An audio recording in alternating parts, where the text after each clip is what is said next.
So article number 2, is philosophy worth it? I've often faced the challenge, why bother with philosophy? I don't see how it helps me.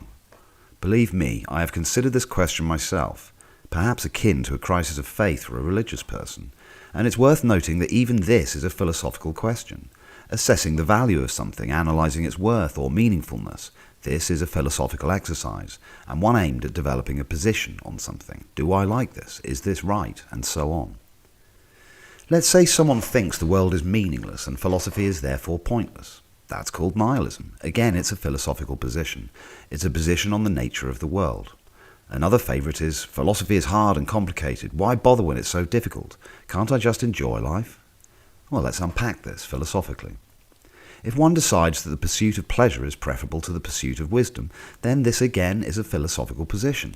The philosopher Aristippus of Cyrene, 435 BCE, is said to be the first proponent of hedonism, and his thinking influenced the later Epicurus, hence Epicureanism, a more modest hedonism advising the pursuit of simpler pleasures. As regards the challenging nature of philosophy, a phrase comes to mind that I've either heard somewhere or perhaps invented. With complexity comes richness, with difficulty strength. Pursuing philosophy means getting to know the world and one's place within it.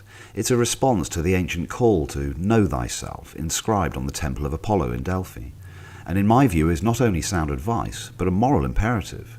How can we know what to do without a full understanding of our circumstances, including some grip on our own character and even more deeply on the nature of life and consciousness itself? So there's a couple of things here. 1.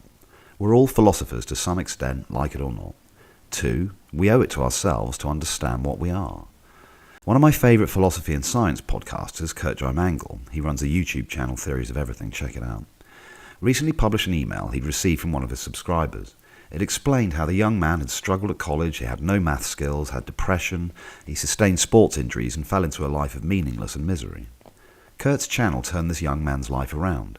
It gave him an accessible, entertaining introduction to complex problems in physics, biology, mathematics, and of course, philosophy.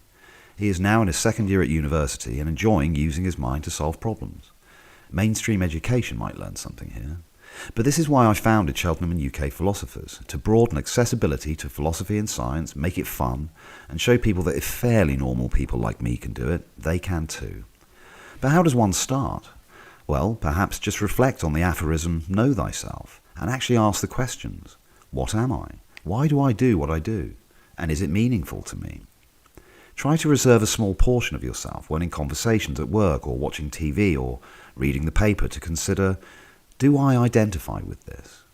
Does it truly fulfill you? Does it engender a sense of fascination and wonder?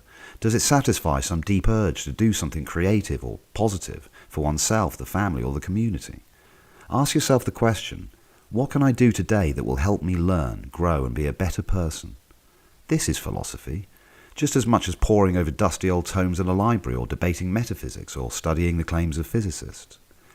If we don't reach up and look beyond the walls of our partly pre-scripted identities, and indeed consider what, in fact, an identity really is, then we might just miss out on a richness and depth of human understanding that could change our lives for the good. From complexity comes richness, from difficulty strength. Know thyself, be thyself.